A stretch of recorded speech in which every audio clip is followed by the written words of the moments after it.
So this will be open for anybody. So the first question is, will masjids continue to promote politicians, specifically Muslim politicians, who openly support and promote and are at the forefront of supporting LGBTQ? So I have a long answer on that, but I'm going to let anyone start.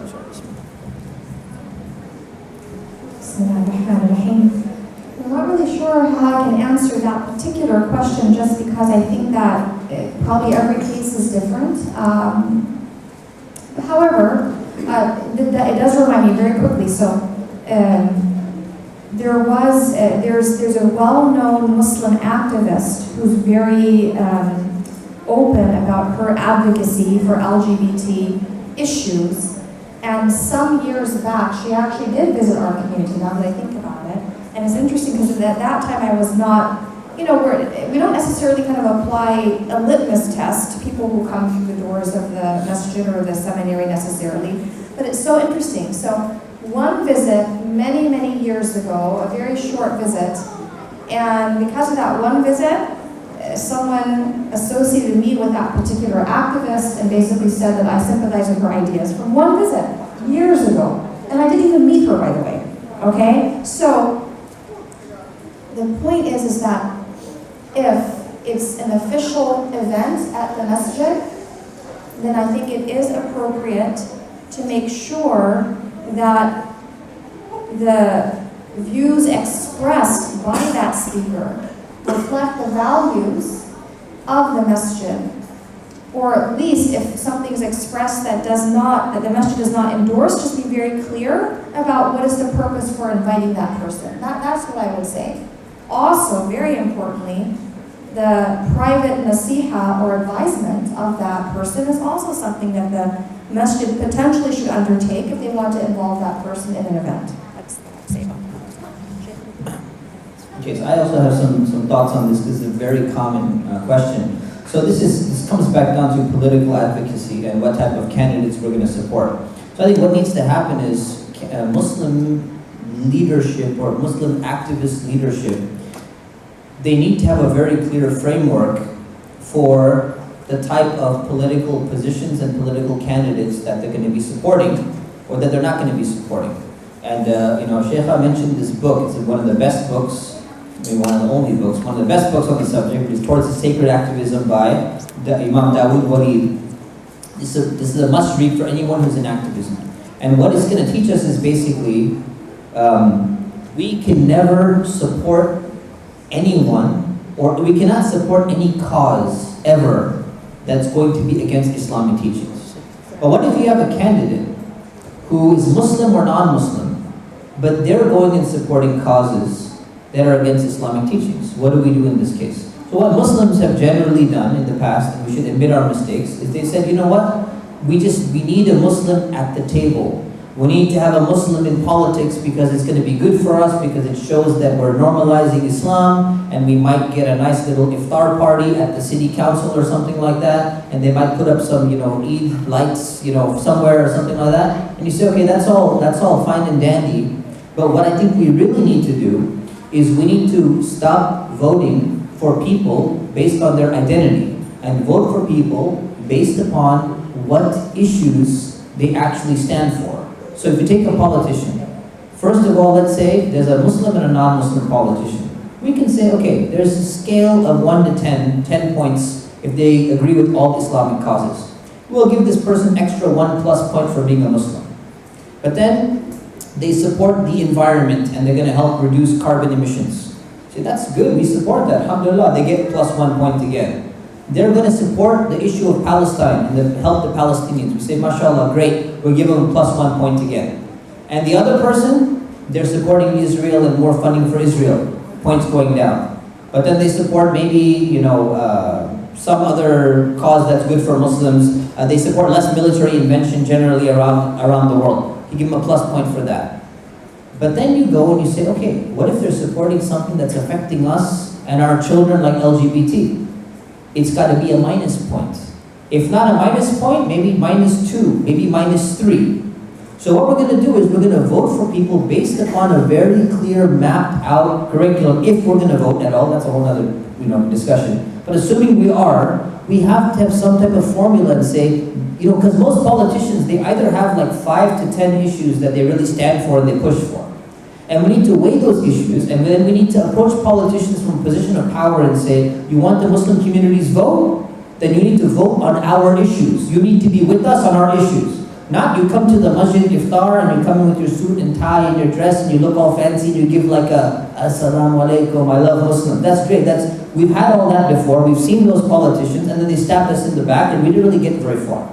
So we need to stop just tokenizing a politician. We need to stop thinking that just because someone is a Muslim and they're running, but if they're running on a platform that is actually not with Islamic values, I would rather vote for a non-Muslim who has more Islamic values that are going to change society for the better than a Muslim who has a Muslim identity, but they're actually going to change society for the worse. That's my short answer. All right, next question is going to be, what should we do if someone calls us cisgender? Please repeat the question. Sorry? What should we do if someone calls us cisgender? Cisgender? Yes. People can, okay. What we should do if someone calls us cisgender? Should I define it? Yeah. Okay. Yeah, so cisgender means that your gender is in line with your biological sex, which is everyone. So it's the opposite of transgender. So you're saying, so what they're doing is basically everyone is cisgender. According to Islam, there is no transgender. Everyone is cisgender, but they've invented a new term, and it's a really clever way. It's a very clever thing to do. Because now, if they say, well, you think transgender is abnormal? Well, you're cisgender. We made a new term for you. So you have your own term too, because you don't get to monopolize what is normal. So when you call someone calls you cisgender, they're just basically saying that you're normal. You're the average, you're the standard, you are what Allah subhanahu wa ta'ala has naturally created you for. So you just leave it if someone calls you that. But if someone's trying to get you to use the term cisgender, then they're trying to modify your vocabulary, and that's where you need to be careful. I told you, all these additional letters, LGBTQIA++, and they're going to keep on adding letters. The only reason why it's being done is because they're trying to show that there's more power in the movement, and by adding 107 gender identities, it just kind of shows like, look, there's such a wide variety, you want to go all the way back down to 2 or even 3? No, we've gone way beyond that. So this is a really political tactic to redefine terms, and terms are going to determine the way in which you view the world. If you look at the dictionary, the Oxford Dictionary, the Webster Dictionary, 10 years ago, the word gender has completely changed. The dictionary definition has been completely changed from what it was 10 years ago and what it was 20 years ago. Now gender has actually no meaning whatsoever. So the invention of the word cisgender is a political tactic that unfortunately is going to happen, but we shouldn't be utilizing these tactics which are going to undermine the normal of what we're trying to promote. That's my view. Yeah, Jazakallah khair for the question. In general, anybody when they ask you a question, if you're not sure, ask back. And you say, what do you mean? And then you put them on the spot, right? And sometimes you do it not because you want to irritate them, but sometimes you really want to know where they are coming from, because you don't want to lie or judge people. So let's assume your sense is like what gender you follow, for example. And you're going to say, I'm a Muslim, and this is your opportunity for dawah. I'm a Muslim, and in Muslim there's only 2 genders, man and a woman, and smile and end of the discussion. That's it. As simple as this. Don't get into arguments with people in general unless you really know your subject very well and you know how to defend it. Otherwise you'll lose it. And especially if you're going to get emotional. And you know how we are sometimes and the voice gets louder, then that's the time you need to stop. Absolutely. You know, male and female. And then they go back like it's male and female and then just leave. And you know what? عباد الرحمن يمشون على الأرض هونا إذا خاطبهم الجاهلون قالوا سلاما. The servants of Ar-Rahman, they walk on this earth with humbleness. When the ignorance talk to them, they say peace. You want to say something else? There's a question about when can we use pronouns. I already addressed that in session 6, so check the video for that. The next question, how do you advise people in the workplace respond to the request to take and complete required trainings to become an ally to the LGBT community? I'll give you a similar scenario. For me as an OBGYN, there is procedures where it's very common. For example, abortion.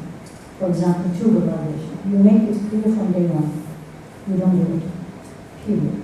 And you just say, I don't do it, I'm not comfortable, my religion, and that's my freedom of religion. Now we start using the words, they use it for the LGBT, use it for the same thing. As a Muslim, I don't do it. If they want to explain, I'm more than happy to explain. Personally, I've never had any issue even when I worked in a Muslim country, I said that. And even I had colleagues who said, but we do it. I said, that's your choice. Don't get on, that's your choice, I don't do it. So when somebody comes in a training, and I say, this is against my religion. Against my religion actually is a strong defending word. Because there is a freedom of religion, this is the beauty of this country.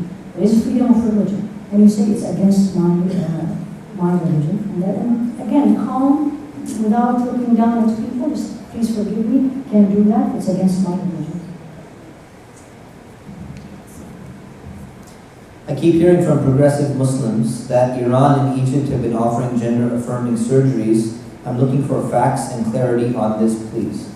Okay, so I can answer this one. So there was fatwa given by Khomeini regarding this. And it's true that there was a fatwa that existed and they were performing surgeries over there. There's a very detailed article written about this, explaining it in detail. It's by Brother Mubin Va'id. You can find it on Muslim Matters. And I was a consultant on this article as well. It is called, And the Male is Unlike the Female, Part 2. So there's 2 articles.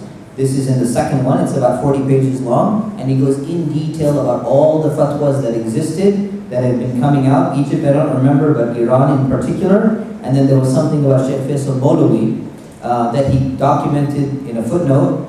But what my response to this was, just to clarify, so these are not Sunni scholars, this is the Shia scholars from Iran. But Sheikh Faisal Mawlawi was the only Sunni scholar who had said something like this before he passed away, rahimahullah. And he is someone who I studied with his students in France, part of my training. And I can tell you for sure, very confidently say, if Sheikh Faisal Mawlawi had lived a little bit longer and understood the issue properly, he would have not passed that fatwa. And that's why it's got to be very careful about people who have passed away and they've not had a chance to clarify what exactly they meant or the information that was presented to them. Because sometimes a mufti gets a situation and is presented to them and say, in this situation, can this and this and this happen? And they may say, well, if this is the situation and you're suicidal and this is what's going to happen, well then technically the rule says this and this is going to be allowed. Did he have the research that the rate of suicide post-transition surgery increases by over 1,000%? He didn't have that information available to him. So there's, he doesn't have a chance to revise that. So just be cautious about some of these things that you come across and check out Mubin Vaid's article on that. Add something? Is it Islamically okay to read a book with a gay-sided character because I like the story?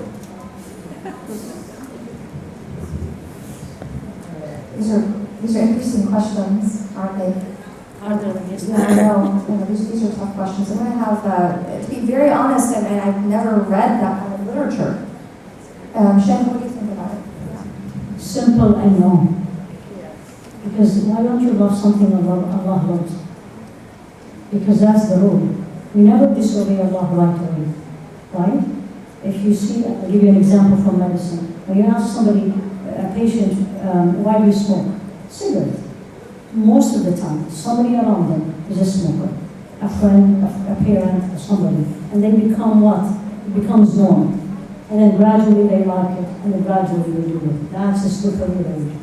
And you have to be very careful about that. You like it, there's so many things we like, but we don't do it. It's not good for us. That's one of them. There's so many other things there that is beautiful, and you can like it. Why this one specifically? And the question, why did they put this in that story?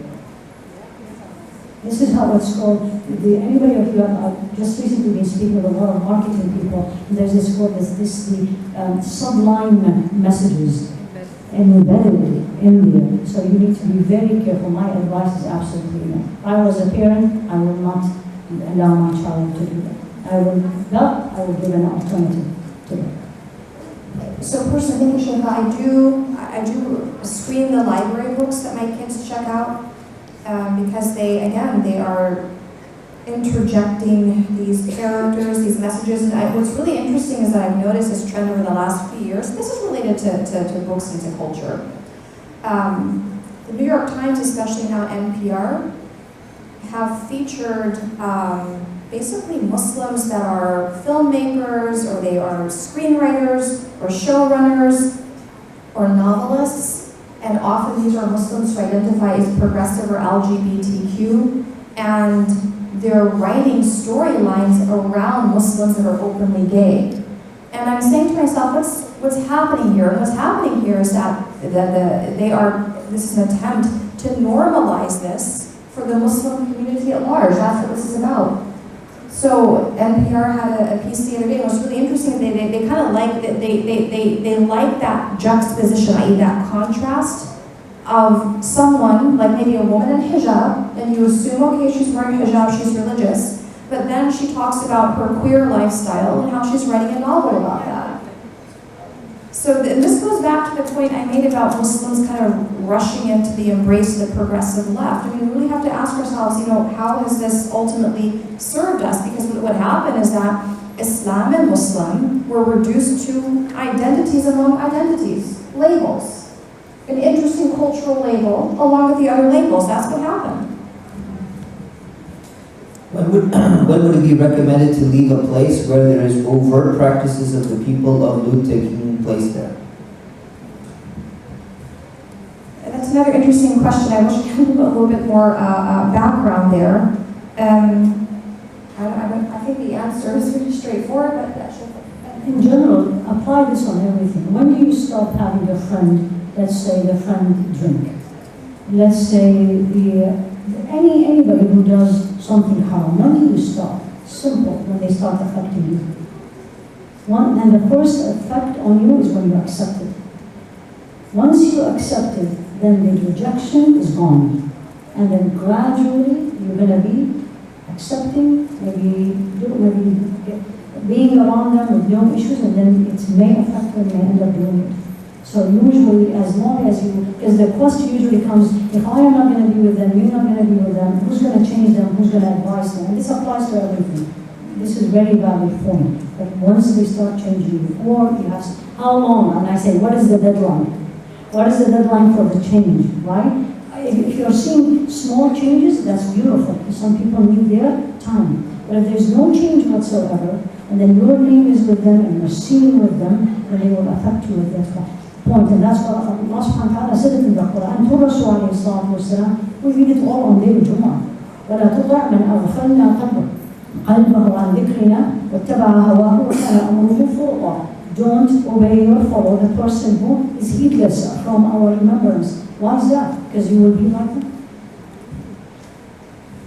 And is there a follow-up question, Shaykha? Is there a follow-up to that? I mean, is this person... No, that was it. That was it, okay. All right, it's easier for us to resist the rainbow movement, LGBT movement, rainbow movement, but how do we resist Muslim organizations that support the movement by endorsing politicians, endorsing Hollywood, etc.? It's very confusing to know what to do. Is there Muslim? There are. Yeah. There are. Are they the majority, minority? I'm assuming it's minority. So I'll tell you the follow-up questions that Sheikh HAIFA is asking me. Yes. Are they majority, are they minority, are there Muslim organizations like this? I'll give a categorization for you.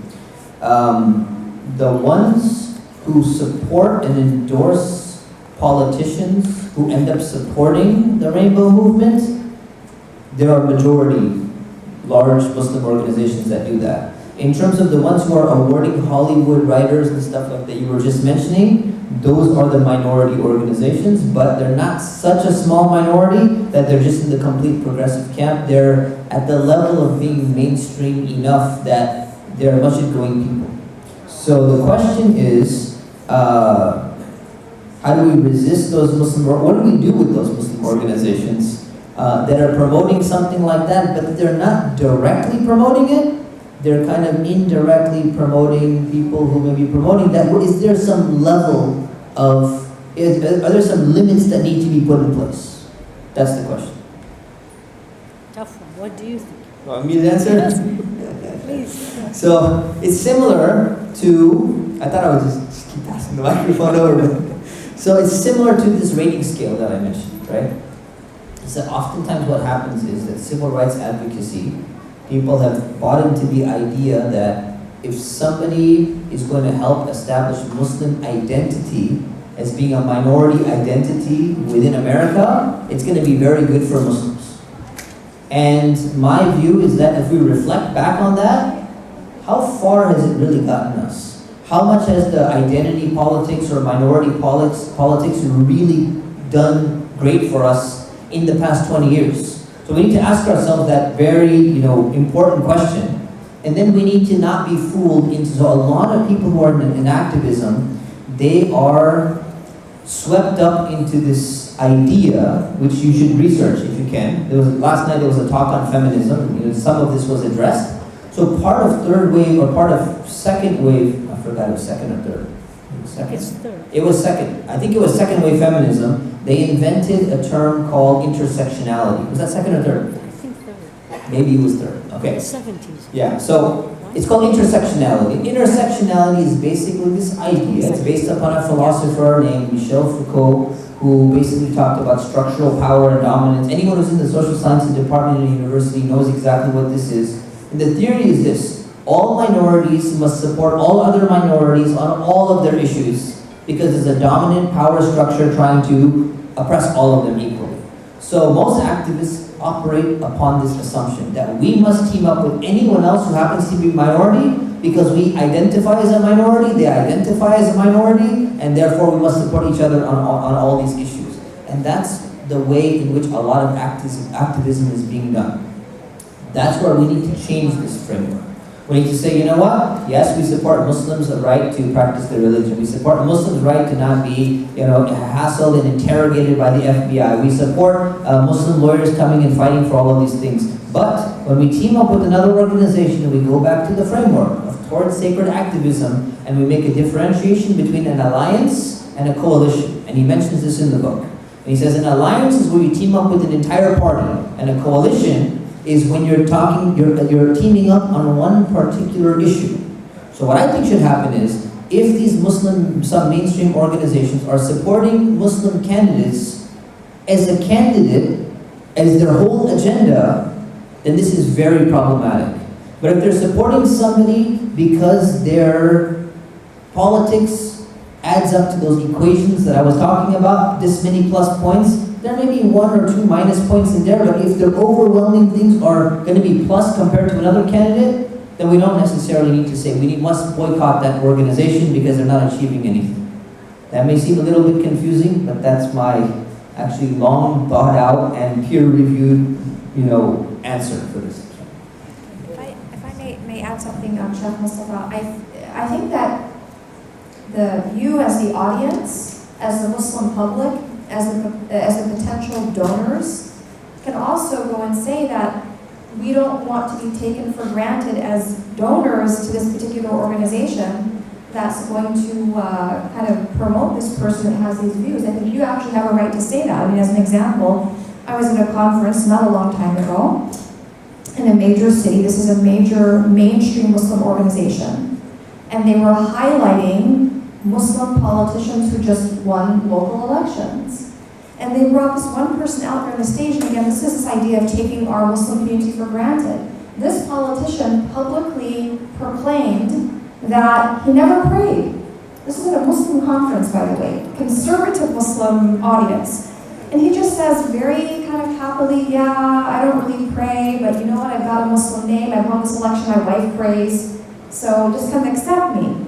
And people kind of politely chuckled in the audience. People didn't want to be rude or anything, but in reality, the fact that the organization brought him to begin with, because again, we're just so grateful that this Muslim guy with a Muslim name is now in the state legislature. Okay, but he also has an obligation to his constituents, doesn't he? So that's the role of nasiha, of advisement, and also that organization should actually think when they reach out to the community for donations, who are they actually highlighting? What should I do if I have a Muslim friend who identifies as bi but has not done anything about it? You answered it. You answered. I have, Yeah, so I did answer that, and let me just clarify, this is an incorrectly worded question. If somebody identifies as bi, they just did something about it. They identified as bi. And in Islam, we don't identify ourselves by our desires. That's not a core part of our identity. So if you get easily mad, you get angry very easily, you identify as being an angry Muslim? I identify as an angry Muslim. If you're only attracted to tall Asian women, do you say like, you know what, I happen to be a person who's attracted to tall Asian women, and I'm not romantically attracted to anybody else, so therefore I'm stuck. You don't identify with being hungry. You don't identify with your feelings. So if you are identifying like that, you've already done something, and I addressed the rest of it in the presentation. Is it haram to show my hair in front of a lesbian if I'm a hijabi? Very common and good question. I'd like to take this question if that's okay. Please do. So there are very detailed guidelines. If you open up a text of Islamic jurisprudence, ahkam, or fiqh, you're going to see very, very specific guidelines. In the discussion on shurut sahhat as-salah, the conditions for validity of prayer, sitr al-awra, covering the awra, they're going to tell you exactly what are the limits of the awra for the male and female in different situations. And the most latitude, the most flexibility you have as a female is if you are in the company of righteous, believing women. In that case, you can be more relaxed. However, if they're even around Muslim women, they will say if there's any sense that there might be something in this person's character that's not quite sound, or they might go and describe your beauty to a male, then you actually have to cover and exercise more caution. And to be honest, I've had friends that have asked ulama about this issue when they were studying, and I was really surprised to hear this, but they were really emphatic. They said she basically has hukm of rijal. That's that the ruling, the hukm, the ruling of this individual, it's you have to treat her as if she's male. And I said, well, wait a minute, this is a female, what do they mean by this? And the reality, they're saying, look, if this person has these proclivities, why would you uncover and perhaps create a situation where there is some temptation or possibility of fitna? Now, if it's a family member, I think we have to perhaps treat it a little bit differently, but understand this, in the Sharia, even with family members, I have read these positions, they say if there is any concern, there's something in this person's character, then you exercise caution and you cover a little bit more. You know, the reality is that you want to safeguard yourself, your heart, and you also want to help this person out as well. So that's how I would answer that. Fully agree, absolutely. It's exposed. When is it okay to not cover or wear my hijab properly? Because in front, of course, non-maharim, this is agreed upon. Women in general, if there is any possibility that this person can go out and describe us. And I had it when someone described someone to me unintentionally. Just by the talk, and I was like, subhanAllah. So I would definitely lesbian, definitely whether lesbian or a woman that you are not sure she will not describe you outside. I will not do it. And they always play it safe. Always play it safe. It's much better. You know when we say in medicine, you're better safe than sorry. This is a very common thing in medicine. And I will apply it in my life also. You know, and I used to perhaps be more flexible on this issue, but again, we have to be very careful, especially when we're talking about young people. You know, people can be influenced. I mean, I've even heard of situations where these are young girls that are playing together. And then as a parent, you have to actually come in and kind of watch things and be more careful, because in this scenario, these were young girls playing together.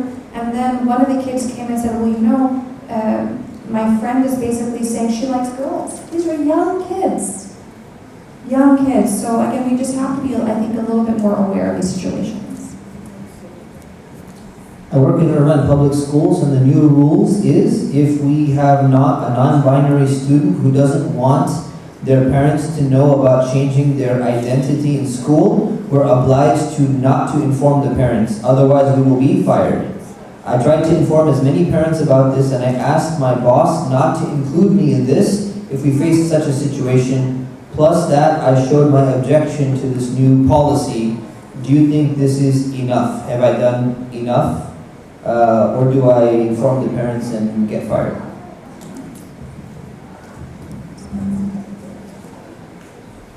ومن يتق الله يجعل له مخرجا ويرزقه من حيث لا يحتسب. الرسول عليه الصلاة والسلام, let me translate the verse first. And this is in Surah Al-Talaq. ومن يتق الله, whosoever is Allah cautious, righteous, يجعل له مخرجا. Allah will open a way for him, مخرج exit. And there's so many commentary about the exit, ويرزقه من حيث لا يحتسب. And Rasul عليه الصلاة والسلام said there is an ayah in the Quran, there's a verse in the Quran. If the Muslims go by it, it will be more than enough for them. I think you did your best. I would recommend personally you try to find another job to be on the safe side. I mean, you did very well. You did all what you can do. You publicly said, I can do it. But you cannot also be in a place and you don't follow the rules, because that's not what you should do. I mean, the rule says you are not supposed to tell the parents. If you tell the parents, you're not following the rules. Now you're in big trouble. My answer is make dua to Allah subhanahu wa ta'ala to open another job for you. May Allah make it easy. This is getting very serious. I'll just add to that. It is getting serious, and it's getting really bad. At the same time, this is a new law that was passed recently. And remember, laws can change, and laws can change sometimes very quickly. So I'm actually working with a Christian organization, Erin Friday. She is a lawyer. She organizes protests. She rallies people across the country. So she's actually working on overriding this law. So it's very possible that even if the Muslim community mobilizes itself and everyone else mobilizes themselves and say, hey, this is not fair to have things like this, taken out of parents' hands, this could potentially change even in a year or 2 years. If you look at what's taking place this last June, the atmosphere, people are speaking up more than they've ever done before. There are protests going around the country more than they've ever done before. And what they need is we basically need, the Muslims of Dearborn, the Muslims in Michigan over there, perfect example. They got material, whether you agree with it or not, they got materials out of the library that they didn't want in the library because there's like all these LGBT books and other very explicit, sexually explicit, I can say sexually because we put the 12-year-old thing here. So sexually explicit books and all that stuff inside the library. And the Muslims in the other city, I forgot what it was, they passed a law. It's the first city to pass a law and saying you're not allowed to have flags besides the country or the state flag on any property, not government buildings. This is also in Michigan. Yeah, it was in Michigan. Yeah, it was in Michigan. Huh? Yeah, was it Hamtramck? Yes, Hamtramck. There we go. Not just on government buildings. All right, there was another place that got passed on government buildings. This is on any public property. This is huge. And that's because the Muslims got up and they were active. So if we do that and we are involved, and this is something that even is looking so bad, it's because most people have been asleep. People are waking up. And if enough people wake up, you have to remember we have two things on our side. Number one, we have Allah subhanahu wa ta'ala on our side. And number two, I tell people, we have fitrah on our side. I had a story of a 5-year-old, this is in my family. 5-year-old walked into a classroom and they started pronoun introductions. So introduce yourself and your pronoun. So the little girl, she said, my name is, let's give you an example. My name is Aisha. And she's like, can't you see that I'm a girl? She told her teacher, can't you see that I'm a girl? Alhamdulillah. We have fitrah, we have the natural disposition on our side. That's why people are pushing so much propaganda, because they're fighting against the natural disposition that's built into every single human being. They have to fight all of that. So actually this can change very quickly. So never give up hope. Never give up hope, and there's a way, inshallah. So that's relevant to our second question, next question. Is it possible to distribute the manual that I just talked about to the mailing list of the ICOI community and those who would like to volunteer to prepare and execute workshops about LGBT plus to the different age groups of Muslim kids? Who should they contact? So I'll think about whether we'll send it on the mailing list or not, but if you want those resources, they're in the video, or you can email office@icoi.net and we'll send it to you. The second one is if you want to be involved. Like I said, you can help set up a class. One of the things that I get requests for all the time is there's a school board meeting and they're about to pass laws like this. They're about to decide whether parents get certain rights or don't get certain rights. They're about to decide whether this other teacher who's identifying as non-binary or something, whether they should be retained as a teacher or not. The parents that show up to that school board meeting make a big change if you get enough parents to show up to that meeting. So what we really could be doing is if Muslims rally together and say, hey, I'm going to make, just an example, I'm going to make a list. I'm going to get all my friends. I'm going to put all my friends on there and say, whenever you're ready, if there's ever one of those meetings we need to show up to, we're going to go ahead and reach out to you or somebody else who's involved in this and say, whenever you need, we got 150 people ready to show up at a moment's notice. Just give us a 3-hour notice and we'll be there. And we'll say exactly, not whatever you want to say, we'll say exactly what we're supposed to say. I have people actually writing the script for us. Alhamdulillah, I have some of these Christian ladies, they literally write my script for me. I walk in there and I can read it. I recently had an OC Times, I'm coming clean now. I had a OC Times register last week. It was published in the OC Register. And I have like a nice long quote from there.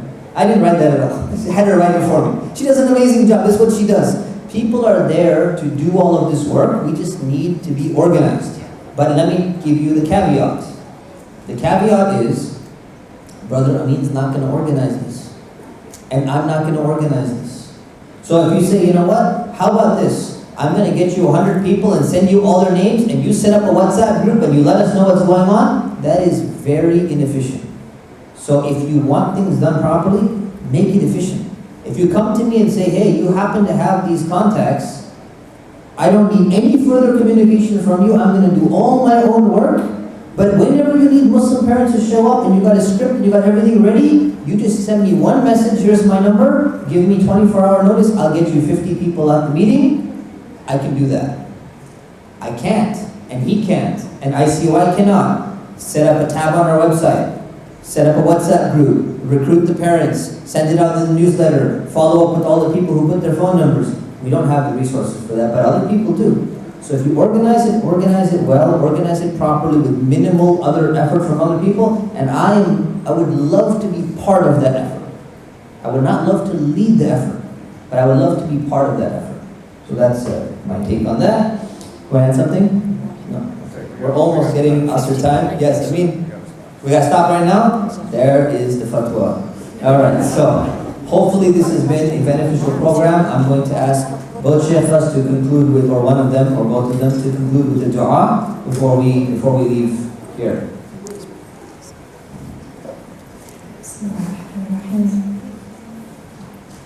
We ask Allah subhanahu wa ta'ala to choose for us.